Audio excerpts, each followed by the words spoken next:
আসসালামু আলাইকুম, সবাই কেমন আছেন? আশা করি যে যেখান থেকে আমার এই ভিডিওটা দেখছেন সবাই ভালো আছেন, সুস্থ আছেন। তো আমি এই যে দেখুন এখানে মুরগি ভিজিয়ে নিয়েছি, ফ্রিজে ছিল। এইটা এখন কাটাকাটি করে একদম ঝাল ঝাল করে রান্না করবো। এই যে অফ ক্যামেরায় কাটাকাটি করব। তো প্লিজ আপনারা আমার সাথে থাকবেন, কোথাও যাবেন না, সম্পূর্ণ ভিডিওটা দেখে যাবেন। আর এইখানে হচ্ছে আজ আমি আলু কেটে নিয়েছি, এগুলো আমি খিচুড়ির ভিতর দিয়ে দেবো। আর এগুলো কেটে নেব। আর এখানে চাল এবং ডাল ধুয়ে আমি আগেই পানি ঝরিয়ে নিয়েছি, এই যে দেখেন। আর এখানে এই যে ডিম ভুনা করছিলাম, তো খাওয়ার পরে একটু রয়ে গেছে। আর এখন আমি এই যে খিচুড়িটা বসিয়ে দেব, এই যে। তো আজকে হয়েছে আমি এই চুলা রান্না করব, আজকে আর কারেন্টের চুলা রান্না করব না আমি। তো এই যে, আর এখানে আমি পানি আগেই গরম করে নিয়েছি, তো এটা ঠান্ডা হয়ে যাবে, তো ঢেকে দিলাম এই গরম পানি খিচুড়ি দিতে দেওয়ার জন্য। আর এখানে হয়েছে যে ভাত রান্না করেছি।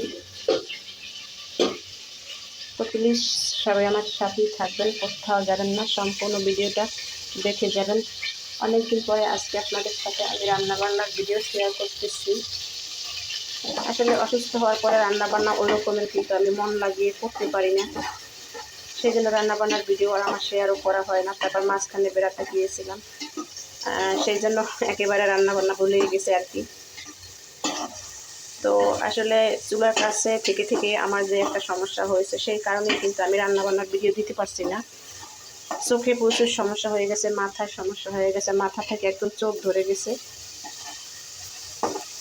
তো প্লিজ সঙ্গে থাকেন, কোথাও যাবেন না। আমি এই পেঁয়াজটা লাল হয়ে গেলে তারপরে এর ভিতরে আমি মশলাপাতি দিয়ে সব কিছু দিয়ে তারপরে চালটা দিয়ে দেব। চাল দিয়ে এই যে গরম পানিটা দিয়ে দেব, এই যে গরম পানিটা দিব। তারপরে আস্তে আস্তে পানিটা একটু টেনে গেলে তারপর শেষে আমি এইটাকে একটা তাওয়ার উপরে দেব। এই যে তাওয়াগুলো কই আমাদের, তাওয়া কই, এই যে তাওয়া, এই তাওয়াটা দিয়ে তার উপরে শেষে এটা দিয়ে দেবো। একদম ভাপে আমার খিচুড়িটা সম্পূর্ণ হয়ে যাবে। তো থাকেন আপনারা আমার সঙ্গেই থাকেন, একসাথে আজকে খিচুড়ি খাওয়া হবে। খাওয়ার সময় অবশ্যই আপনাদের সাথে নিয়ে খাবো ইনশাল্লাহ, আজকে আশা আছে। আসলে বড় ভিডিও বানাইতে আমার এখন খুবই ধৈর্যহারা হয়ে গেছি, কারণ শরীরটা অসুস্থ হওয়ার পরে আমি একদমই রান্নাবান্না আসলে নিয়ে আগাতেই পারছি না। কিন্তু আমার অনেক প্রিয় ভাই ও বোনেরা সবাই কিন্তু,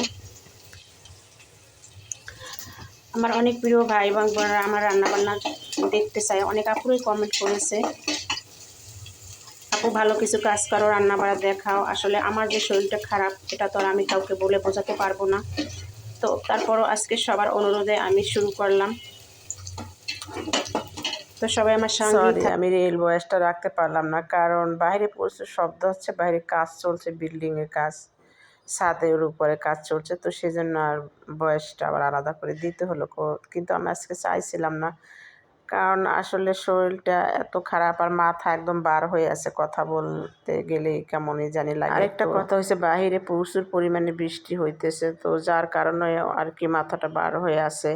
তো আসলে বৃষ্টির সাথে খিচুড়ির সাথে মনে হয় কিছুটা একটু সম্পর্ক আছে। বৃষ্টি নামলে কিন্তু সবাই আসলে খিচুড়ি খেতে চায় এবং বেশ মজাও লাগে। তাই ভাবলাম আজকে তো ঘরে যা আছে তাই দিয়ে খিচুড়ি বানিয়ে নেই। তো মুরগি ছিল, সেটা আলাদা করে রান্না করছি, ছোটো ছোটো টুকরা করে রান্না করি না, এখন কি বসাবো এটার পরে। আর এইখানে আমি সেদ্ধ চাল ছিল, তো সেদ্ধ চাল দিয়ে আমি কখনো আসলে খিচুড়ি রান্না করি না, তো আজকে করতেছি। তো বেশ ভালোই লাগবে মনে হয়। আর সিদ্ধ চালের খিচুড়ি কিন্তু খাওয়া আসলে বেস্ট, খুবই উপকার আর কি। যেহেতু আমরা পোলার চাল দিয়ে সবসময় রান্না করি, ওটা কিন্তু আসলে পোলাও যে পরিমাণে ক্ষতি করে, ওই পোলার চালের খিচুড়িটা কিন্তু ঠিক সেই পরিমাণেই ক্ষতি করে। তো আজকে আমার যেহেতু নাইও, তো সেই হিসাবে আমি এই যে ভাতের চাল দিয়ে রান্না করতেছি। এর ভিতরে আমি দিয়েছি মুগ ডাল, মসুরি ডাল, তারপর শেষে আলু দিয়েছি আর কিছু গাজর দেব। তো সেইটা দিয়ে কি আলাদা করে রান্না করব, আর মুরগির মাংসটা আলাদা করে রান্না করব। যে মুরগির মাংস খাবে খাবে, নয়তো সে ডিম দিয়ে খাবে।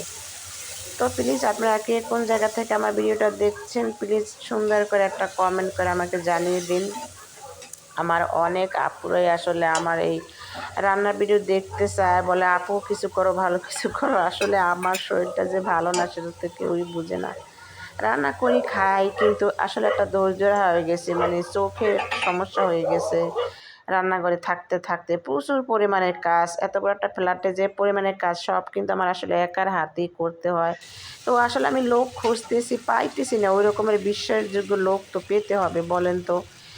ধরেন রান্নাবান্না আমি করলাম, কিন্তু অন্য অন্য কাজগুলো যদি একটু করে দেয়, আমাকে একটু হেল্প করে দেয়, তাহলে কিন্তু আমার একটু আর কি কিছুটা সময়ও বাঁচে আর আমার শরীরের জন্য কিন্তু ভালো হয়, কিন্তু ওই রকমের পারছি না। তো আমি এই যে দেখেন এর ভিতরে সব কিছু কিন্তু দিয়ে দিয়েছি, একটু বাদাম বাটা ছিল, তারপর আরও বিভিন্ন মশলাপাতি দিয়ে এখন এই যে মুরগির মাংসটা বসিয়ে দিয়েছি, আর সাথে 2টা আলু দিয়েছি, নয়তো একটু কষকষ লাগবে। তো প্লিজ আপনারা সবাই ভালো থাকবেন। আজকে ভিডিওটা আমি আর বড় করতে চাই না, আপনারা আমাকে এই পর্যন্ত নিয়ে এসেছেন, আপনাকে ধন্যবাদ দেওয়া ছাড়া আমার আর কিছুই নেই। তো প্লিজ আপনারা একটু দোয়া করবেন, আমি যাতে পরবর্তীতে সুন্দর করে আপনাদের সাথে আরও সুন্দর করে ভিডিও নিয়ে আসতে পারি। আর এগুলো আমি অফ ক্যামেরা ধুয়েছিলাম, আজকে পুরা রান্নাঘর ওয়াশ করছি। তো এগুলো এখন গুছিয়ে রাখতেছি। আমার একটা অভ্যাস, রান্নার ফাঁকে